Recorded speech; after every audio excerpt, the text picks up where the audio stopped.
Сейчас планирую разжечь вот этот вот настольный камин-красавец длиной 84 сантиметра в массиве дуба. Сейчас я заправку делать буду с помощью насоса. Это будет полуавтоматический способ. Ну и как бы нарезочку я такую небольшую сделаю. Вот я ставлю канистру недалеко от камина, чтобы можно было поставить туда насос.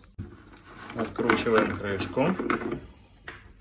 Вставляю туда сам наш насос. Устанавливаю, чтобы он устойчив был. Вот, беру шланг и заранее открытый камин в позиции заправки с открытым отверстием. Вставляю шланг уже непосредственно внутрь камина для того, чтобы заправлять его. В это отверстие я буду наблюдать, как топливо будет прибывать. На камеру это плохо видно, темновато, но глазом гораздо лучше.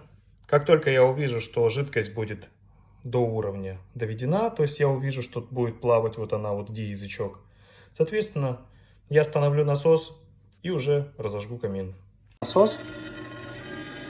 Побежало топливо по шлангу. Пошла заправка. Ну, вот сейчас постараюсь как можно больше приблизить, чтобы было видно. Вот. Постепенно топливо прибывает и заполняет биокамин. Но я выключил насос. Вытащу шланг для того, чтобы открыть камин в положение розжига. Также важный момент при заправке, вот чтобы насос, собственно, не капал на пол, заранее лучше бумажную салфетку приготовить и обтереть вот эту шахту насоса. Вот таких двух ручек я потянул задвижку на себя, открыл камень керамический, да, и сейчас буду поджигать наш камин. Достал зажигалку. Раз. И все горит. В течение 10-15 минут будут уже желтые красивые язычки огня. И можно уже будет чуть позднее, я сейчас остановлюсь, покажу, как он будет гореть в полную красоту уже, в полную силу. Также, пока вот камин разжигается, хочу заметить, что топливные блоки Керамик Плюс на керамике, они сохраняют топливо. То есть я вот вчера разжигал этот камин, потушил его в течение часа после горения. Соответственно, сегодня я заправил туда в 2 раза меньше. То есть остаток топлива, который был в 80-ю горелку, заправляется первично 2,5. Я долил где-то чуть меньше литра, и все. И топливный блок снова полный.